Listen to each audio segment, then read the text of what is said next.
तर उद्धव ठाकरे मुख्यमंत्री असताना खरातच्या संस्थानाला पाणी देण्याच्या आल्याचा आरोप जो आलेला आहे, तर त्या विरोधकांना सुषमा अंधारेंनी आता चांगलंच फैलावर घेतलाय। पाणी खरातला दिलं नव्हतं तर ग्रामसभेच्या ठरावामुळे दिल्याचं अंधारेंनी म्हटलं। केंद्रीय गृहमंत्री अमित शहा, माजी खासदार हेमंत गोडसे, शिंदेचे नेते दीपक केसरकर यांचे खरात सोबतचे फोटो दाखवत विरोधकांना काही सवाल त्यांनी केलेले आहेत। एकमेकांसोबत फोटो असल्यानं लगेच आरोप करण्याचं कारण नाही असंही अंधारेंनी म्हटलं। अंधारेंनी नाशिकचे पोलीस आयुक्त संदीप कर्णिक यांची भेट घेतल्यानंतर एसआयटी प्रमुख तेजस्वी सातपुते यांचीही भेट घेतली। या प्रकरणी सखोल चौकशी व्हावी अशी मागणीही त्यांनी केली।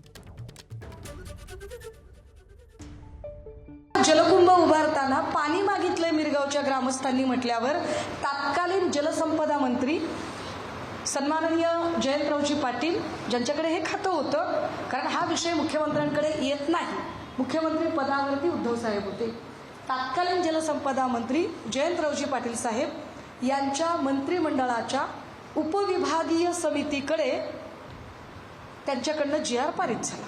पाणी देणं तर माणुसकी हो, सोडा, पाणी आपण दुश्मनालाही देतो, तुझं काय नाही, आणि तो तर गावकऱ्यांनी ठराव सांगितला होता।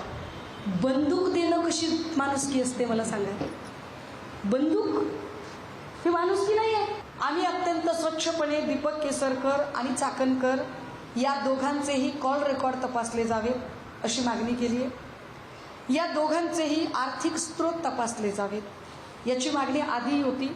याच्यानंतर मी सीएम साहेबांना भेटेल, मी ईओडब्ल्यूच्या ऑफिसला जाईल, मी त्यांच्यासमोर मांडेल। अतुल सावे, अमित शहा आणि माझ्या पक्षाचे नार्वेकर तिघे फोटो मिळाला म्हणून आपण त्यांना गुन्हेगार ठरवणार असाल तर अतुल सावे आणि अमित शहांना सुद्धा गुन्हेगार ठरवावं लागेल, पण फोटोवरून आपण स्वतःवरून स्वर्ग गाठू शकणार नाही। हा एक वेगळा भाग आहे की अनेक लोक एकमेकांनी सांगितलं म्हणून कर्णोपकर्णी चर्चा झाली म्हणून प्रोपोगंडा झाला म्हणून जाऊ शकतात, काय जे असेल ते।